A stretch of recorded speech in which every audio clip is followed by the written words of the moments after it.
सिर्फ बुद्धि नहीं, सिर्फ बल नहीं, बुद्धि और बल के साथ संगठन की आवश्यकता है। और यही सनातन धर्म का परमोत्कर्ष रहा है। परशुराम जी ने आकर के इन सब चीजों का उदाहरण प्रस्तुत किया है।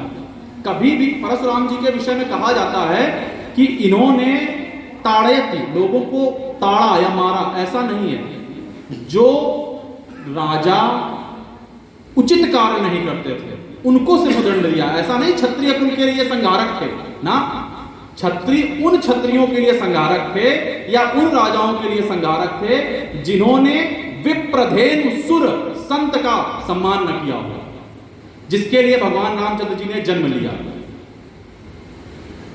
अभी हम लोगों के पास यह विचार आता है कि क्या भगवान रामचंद्र जी का जन्म रावण के वध के लिए हुआ था? नहीं, रावण का वध तो वो वैकुंठ में ही बैठ करके कर सकते थे।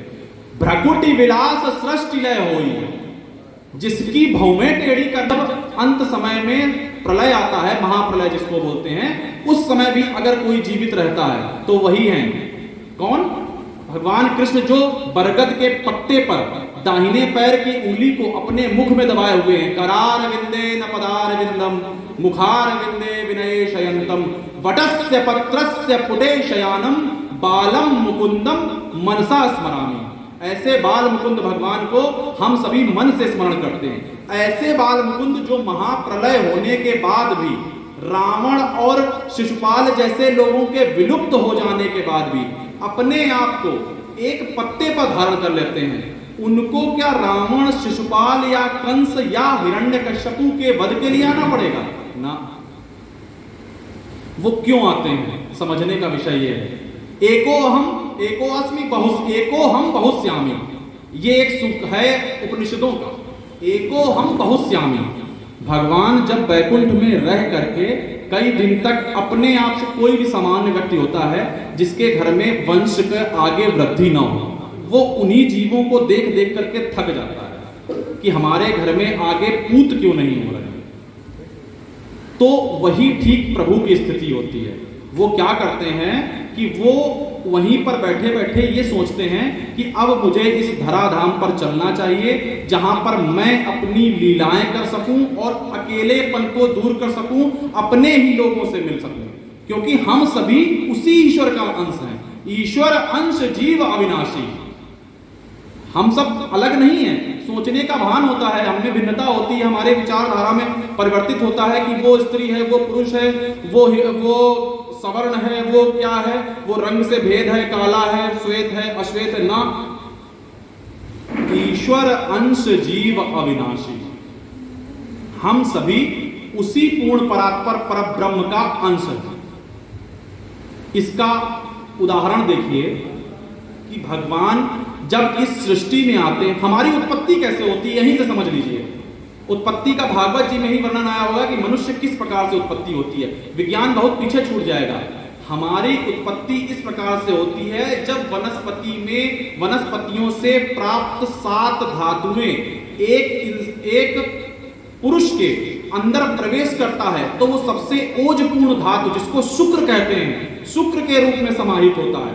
और वह शुक्र जब गर्भाधान संस्कार होता है, एक गर्भाधान संस्कार में स्त्री के पास पहुंचता है तो 10वें दिन बेर के समान होता है। इसमें वर्णन आता है महाराज जी, 10वें दिन गर्भाधान के उपरांत वो बेर के समान होता है। और धीरे धीरे वो बड़ा होकर के, उसमें जिस प्रकार से लिखते हैं कि व्यास जी स्वयं वर्णन कर रहे हैं कि तीसरे महीने में उसकी योनि निर्धारित होती है, दूसरे महीने में उसका सिर बनता है और तीसरे महीने में योनि निर्धारित होती है। विज्ञान आज 19वीं शताब्दी में अल्ट्रासाउंड के बाद ये बताने में सक्षम हो पाया कि इसमें हमें तीसरे महीने में योनि की निर्धारण होता है। तो हमारा विज्ञान जो पूर्ण विज्ञान था, जो पूर्व विज्ञान था, वहीं से लेकर के इन लोगों ने आज मशीनों के माध्यम से बताना शुरू किया। आगे भी बता रहे हैं, सिर्फ तीसरे महीने तक नहीं बताया, मनुष्य की उत्पत्ति तक का कारक बता रहे हैं। गर्भाधान संस्कार, पुंसवन संस्कार, और जब तक मनुष्य का नालक छेदन नहीं होता है तब तक की क्रिया प्रतिक्रिया में प्रति महीने होने वाले, लिखा है कि 6वें महीने में मां के गर्भ में जो संतान होती है उसके चारों तरफ आवरण हो जाता है। और विज्ञान भी यही कह रही है, विज्ञान फिर भी एक जगह पीछे छूट जाती है। जब मैंने अध्ययन किया तो विज्ञान क्या कहती है कि जो 7वीं जो धातु है उसका निर्माण मनुष्य में यौवनावस्था में होता है। विज्ञान ये कह रही है, विज्ञान का कहना है 14 या 15 वर्ष का जब बालक हो जाता है तब उसमें शुक्र का उदय होता है। किंतु हमारी जो संस्कृति है, हमारी जो भागवत, स्वयं भागवत में वर्णन है 3 स्कंद में कि उसमें लिखा है शुक्र का भी उसी में गर्भ में ही हो जाता है।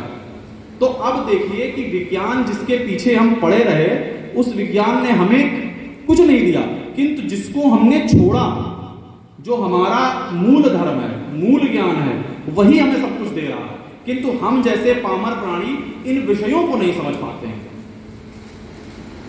अपने स्वयं हम अगर देखें, हमारे पास हमारे धर्म में किस बात की कमी थी?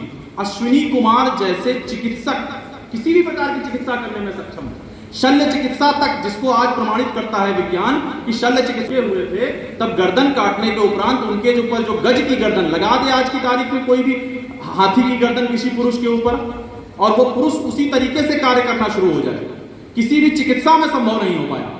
वो चिकित्सा हमारी सनातन धर्म में शल्य चिकित्सा भी थी। आज की तारीख में वर्णन करते हैं कि हमारे पास वायुयानों की संख्या इतनी अधिक है, इतनी कैपेसिटी, इतनी क्षमता है। पुष्पक विमान में वर्णन आता है, गोस्वामी तुलसीदास जी की तो छोड़ो, वाल्मीकि रामायण में जहां पर वर्णन किया है, जब रावण से लेकर के भगवान चलने लगे तो गीध, बानर, सुग्रीव की समाज, अंगद की समाज, विभीषण का समाज, सब उसमें आरूढ़ हुए। उसके बाद भी जितने लोग चढ़ते थे, किंतु एक सीट खाली रहती। आज भी हमारा विज्ञान इस प्रकार के क्रियाकलापों को कर पाने में सक्षम नहीं हो पाया। हमारे पूर्वजों ने जो हमें ये धरोहर दी है, जो भागवत दिया है, जो रामायण दिया है, ये सब उसी निगम अर्थात वेदों का ही फल है। वेद अपौरुषेय हैं, वेदों को हमारे समझ पाने की क्षमता नहीं है, इतनी आसानी से नहीं समझ में आएंगे। न वेद समझ सकते हैं, न उपनिषद समझ सकते हैं। उपनिषदों की संख्या भी याद रखना कठिन हो जाएगा। हम तो कह रहे हैं 18 पुराणों का क्रमबद्ध केवल नामकरण कर पाना हमारे लिए बहुत मुश्किल की बात है। कलिकाल में मनुष्य का कितने दिन का जीवन होता है? अधिकतम 60, 70, 80 या बहुत अच्छा चल गया तो 90-100। इन 100 वर्षों में जो ज्ञान और विज्ञान है उसको कैसे रखा जाए, इसको व्यास जी ने द्वापर के अंत में जान लिया था। कलिकाल शुरू हो रहा था, द्वापर का अंत था। गाय को मारा जा रहा था, उसकी 3 टांगें तोड़ दी गई थी, चौथी टांग जो बची थी, एन केन प्रकारेण दान, उसी पर वो गाय टिकी हुई थी जब राजा परीक्षित पहुंचे। ये कलयुग की शुरुआत हो गई थी। कलयुग की शुरुआत होने के बाद से लेकर के अभी तक हमारे पास अगर कोई धन है तो वो पूंजी नहीं है, वो हमारी जायदाद नहीं है। हमारी जायदाद तो असली जायदाद यही है। इसको हम अभी समझें या बाद में समझें या नहीं समझे तो वही बात, अपनी मां की कोख को सिर्फ कष्ट देने का कार्य किया है। वैष्णवा नाम यथा शंभु, शिवजी कह रहे हैं रामचरित जैसा कोई है ही नहीं।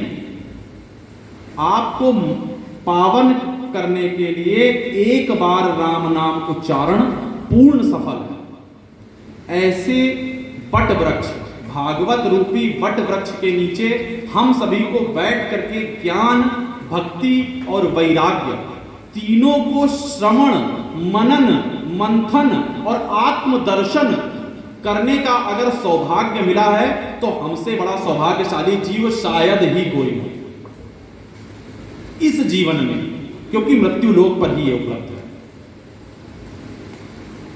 भक्ति महारानी क्या है? अब देखिए, दृष्टांत के माध्यम से चलते हैं। भक्ति महारानी का उदय दक्षिण में होगा। भक्ति महारानी का उदय दक्षिण अर्थात साउथ इंडिया जिसको बोलते हैं। अपने पुराने जितने आचार्य हुए हैं, चाहे वो आदि गुरु शंकराचार्य रहे हो, चाहे वो अपने रामानुजाचार्य रहे हो, चाहे वो रामानंदाचार्य रहे हो, इनका सबका मूल दक्षिण है। भक्ति महारानी भी भागवत के श्लोक में यही कह रहे हैं, उत्पन्ने द्रविड़े साहम क्वचित क्वचिन महाराष्ट्रे। मेरी उत्पत्ति जो हुई, ये भौगोलिक है, जियोग्राफिक जो हम भूगोल पढ़ते हैं उसमें अगर दक्षिण दिशा पर जाएं, भूगोल के नक्शे को एक बार अपने मस्तिष्क में बैठा, जो नहीं जानता उसको भी मैं बैठा देता हूं। सुनिए, भारत का नक्शा लीजिए, उसमें दक्षिण प्रांत में जाइए, दक्षिण प्रांत में भक्ति उदय हो रही है और वो महाराष्ट्र में पहुंचती है। भक्ति महारानी स्वयं कह रही हैं जब वृंदावन में पड़ी हुई है, भक्ति तो तरुणी है किंतु उनके ज्ञान और वैराग्य रूपी पुत्र पूरे जीर्ण क्षीण अवस्था में है। मतलब वो बालक नहीं, वो वृद्धावस्था में है। अब सोचिए, माँ तरुणी हो, मतलब माँ युवती हो और बालक बूढ़े हो, और बालक उसी के हैं, ऐसा नहीं कि माँ दूसरी है। माँ पहली ही है जो भगवान की ही पत्नी है, जिससे हम सब बालक ज्ञान और वैराग्य हैं, कोई दूसरे नहीं है, वो उनकी कोई सौतेली माँ नहीं है। माँ युवती है, ज्ञान और वैराग्य जमीन में पड़े हुए हैं। सोचिए क्या दृश्य रहा होगा। तो जब भक्ति द्रविड़ देश से निकलती है तब उत्पत्ति तो द्रविड़ में हो गई, किंतु भक्ति ने सोचा अब मैं विचरण करती हूं। आज भी जिस व्यक्ति को सौभाग्य प्राप्त हुआ होगा दक्षिण में जाने का, चाहे वो कन्याकुमारी गया हो, चाहे वो मदुरई गया हो, चाहे वो चेन्नई गया हो, मैं कहता हूं किसी भी दक्षिण आप देखेंगे तो स्वतः प्रत्येक व्यक्ति में दक्षिण भक्ति मिलेगी। मुझे सौभाग्य प्राप्त हुआ दक्षिण में जाने का, तो मैंने उन चीजों को अपने आंखों से देखा और सुना, दोनों है, धारण किया। तो भक्ति महारानी की उत्पत्ति दक्षिण से ही हुई है। हम लोग भले डंका पीटें कि हम भक्त हैं, हम सिर्फ डंका भक्त होने का पीट सकते हैं, लेकिन भक्ति है कि नहीं है ये दक्षिण से ही सीखने की वस्तु है। बिल्कुल, आप अनुभव गम में भजई जय संता जिसको बोलते हैं, अनुभव गम में भजई जय संता। संत ही ऐसे हैं जो अनुभव के आधार पर बच सकते हैं, और जो संत हैं वही इसके विषय में समझ सकते हैं। भक्ति की उत्पत्ति दक्षिण देश में हुई और उत्पन्ने द्रविड़े साहम क्वचित क्वचिन महाराष्ट्र, वहां से जब वो महाराष्ट्र की तरफ बढ़ी जहां पे मराठा हैं अपने, तो कुछ कुछ मात्रा में उनका पालन पोषण हुआ। ऐसा नहीं है कि महाराष्ट्र में उनकी दुर्गति हो गई हो, लेकिन भक्ति महारानी आगे क्या कह रही हैं, गुर्जरे जीर्णताम गता। जैसे ही मैं गुजरात पहुंची, भक्ति भौगोलिक ज्ञान को देते हुए हैं, पूरा ज्ञान विज्ञान इसी में है, अगर समझने की आवश्यकता है हमारे